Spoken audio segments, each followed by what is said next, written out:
روایت ہے لبید بن آسم یہودی اور اس کی بیٹیوں نے نبی پاک علیہ الصلوۃ والسلام پر جادو کر دیا تھا، جس کا اثر نبی پاک علیہ الصلوۃ والسلام کے جسم مبارک پر نمودار ہوا، لیکن آپ کے قلب اور عقل اور اعتقاد پر اس کا کوئی اثر نہ ہوا۔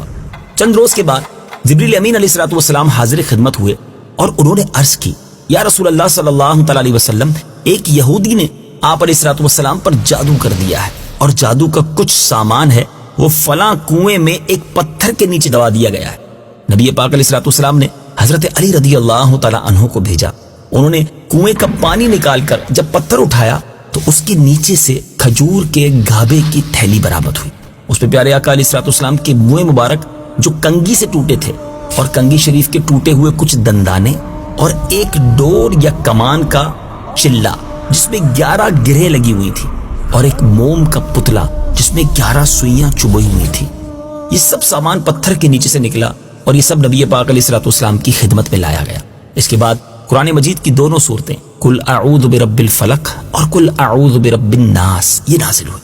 ان دونوں صورتوں میں 11 آیتیں ہیں، اور ہر ایک آیت کے پڑھنے سے ایک ایک گرہ جو تھی وہ کھلتی جاتی، یہاں تک کہ سب گرہیں کھل گئیں اور نبی پاک علیہ الصلوۃ والسلام بالکل شفایاب ہو گئے۔ پھر یہ جادو کا جو سامان تھا سارا وہ زیر زمین دفن کر دیا گیا۔ اس واقعے سے سیکھنے کو کیا ملا کہ تعویذات اور عملیات جس میں کوئی لفظ کفر و شرک کا نہ ہو جائز ہیں۔ اسی طرح گنڈے بنانا اور ان پر گرہیں لگا کر قرآنی آیات اور اسماء الہی پڑھ کر پھونک مارنا یہ بھی جائز ہے۔ جمہور صحابہ اور تابعین اسی پر ہیں، اور حدیث عائشہ رضی اللہ تعالی عنہا میں ہے کہ جب نبی پاک علیہ الصلوۃ والسلام کے گھر والوں میں سے کوئی بیمار ہوتا تو پیارے آقا علیہ الصلوۃ والسلام ان دونوں صورتوں کو پڑھ کر مریض پر دم فرما دیا کرتے۔ اے میرے میٹھے اسلامی بھائیوں، بخاری اور مسلم کی حدیث کہ نبی پاک علیہ الصلوۃ والسلام رات کو جب بستر مبارک پر تشریف لاتے تو اپنے دونوں ہاتھوں پر دم فرمایا کرتے، اور اپنے سر سے پاؤں تک پورے جسم مبارک پر اپنے دونوں ہاتھوں کو پھرایا کرتے جہاں تک دست مبارک پہنچ سکتے۔ یہ عمل میرے آقا 3 بار فرماتے۔